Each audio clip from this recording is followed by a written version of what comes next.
जय हिंद दोस्तों, स्वागत है आप सभी का एक बार फिर से एक नए वीडियो के साथ। तो इस वीडियो में डिस्कस करने वाले हैं आरआरबी ग्रुप डी भर्ती 2025 के सिलेबस को। जी हाँ, टॉपिक वाइज सिलेबस को समझेंगे फुल डिटेल्स में, क्योंकि एग्जाम सबसे ज़्यादा इंपॉर्टेंट है और एग्जाम को क्रैक करने के लिए उसके सिलेबस को समझना काफ़ी ज़्यादा इंपॉर्टेंट हो जाता है।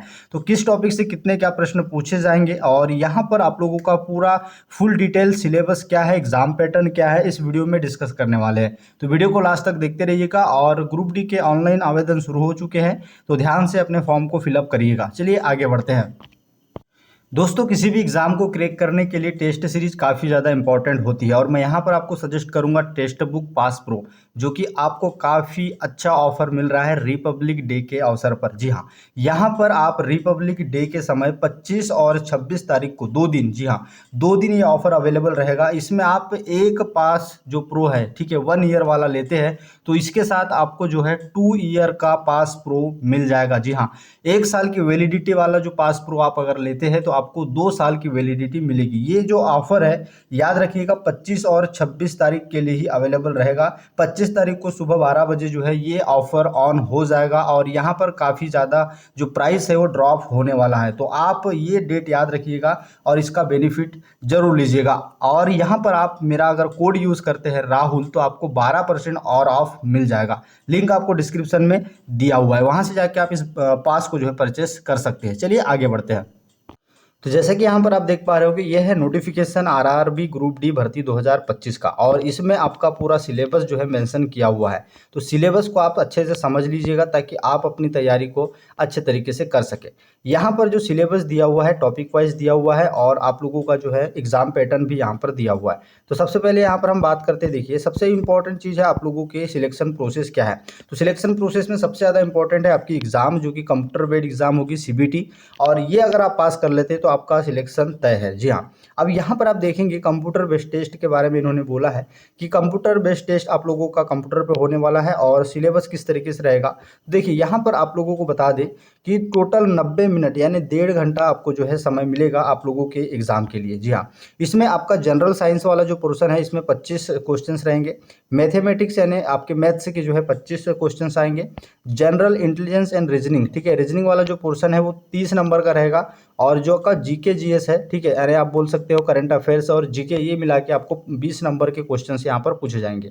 टोटल जो नंबर ऑफ क्वेश्चंस रहेंगे वो 100 यहाँ पर रहने वाले हैं। ठीक है, अब यहाँ पर इंपॉर्टेंट चीज़ है, देखिए नेगेटिव मार्किंग भी रहने वाली है, जैसा कि इन्होंने मेंशन किया है। इसमें आपके 1/3 की जो नेगेटिव मार्किंग है वो यहाँ पर रहने वाली है। ठीक है, इस चीज़ का आपको याद रखना है। यानी अगर आप जो है एक क्वेश्चन गलत करते हैं तो 0.33% आपका जो नंबर है वो कम हो जाएगा। ठीक है, अब यहाँ पर पास होने के लिए जो मिनिमम क्वालिफिकेशन रखी गई है वो जनरल के लिए 40%, ठीक है, यानी 40 नंबर, ईडब्ल्यूएस के लिए 40 नंबर, ओबीसी के लिए आपका 30%, एससी के लिए 30% और एसटी के लिए 30%। लेकिन कट ऑफ इससे कहीं ज़्यादा ऊपर जाती है, इस चीज़ का आपको याद रखना है।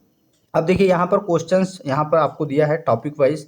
अब देखिए सबसे इंपॉर्टेंट चीज़ है टॉपिक को समझना और टॉपिक में कौन कौन से जो है यहाँ पर क्वेश्चंस पूछे जाएंगे उस चीज़ को समझना। सबसे पहला है आपका मैथमेटिक्स। अब मैथमेटिक्स आप देख पा रहे होगे कि यहाँ पर कुल जो है यहाँ पर लगभग 28 से 30 जो टॉपिक है वो आपके मैथ्स में दिए हुए हैं और इन्हीं से आप लोगों को जो है क्वेश्चंस पूछे जाएंगे। यानी आप ये कह सकते हैं कि हर एक टॉपिक से आपको एक प्रश्न यहाँ से पूछा जा सकता है। दूसरा है आपका general intelligence and reasoning. Reasoning में भी लगभग जो है 20 से 25 टॉपिक रहते हैं, जो कि हर एग्जाम, हर वनडे एग्जाम में आपको जो है जो रीजनिंग के टॉपिक है वो आपको पूछे जाते हैं।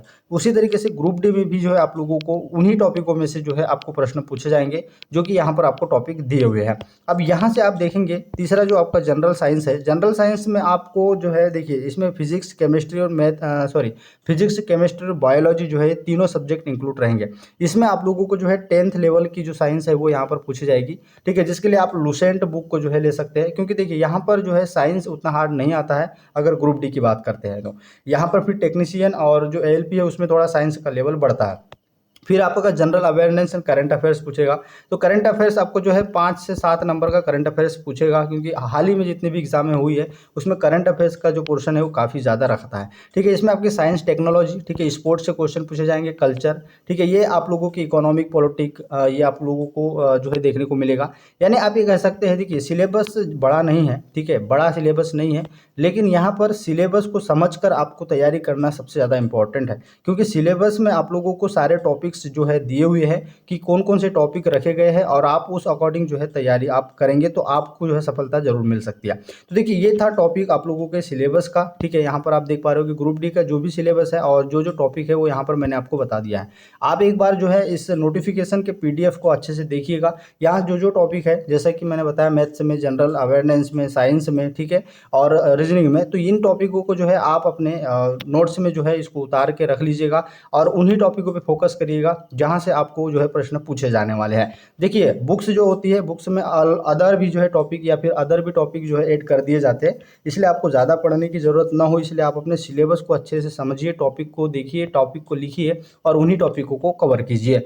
ये पीडीएफ आपको ऑफिशियली जो वेबसाइट है यानी आरआरबी की, उस पर आपको मिल जाएगा। उसके बाद का जो प्रोसेस है वो आपका फिजिकल है, जो कि फिजिकल काफ़ी जो है आसान होता है। उसके बाद मेडिकल होता है, वो भी काफ़ी आसान होता है। सबसे ज़्यादा इंपॉर्टेंट है आप लोगों की एग्ज़ाम, ठीक है। तो ये आपका सिलेबस था। उम्मीद है सारी चीज़ें आपको समझ में आ गई होगी। कोई डाउट है तो आप कमेंट कर सकते हैं सिलेबस को लेकर। मिलते हैं नेक्स्ट वीडियो में। जय हिंद।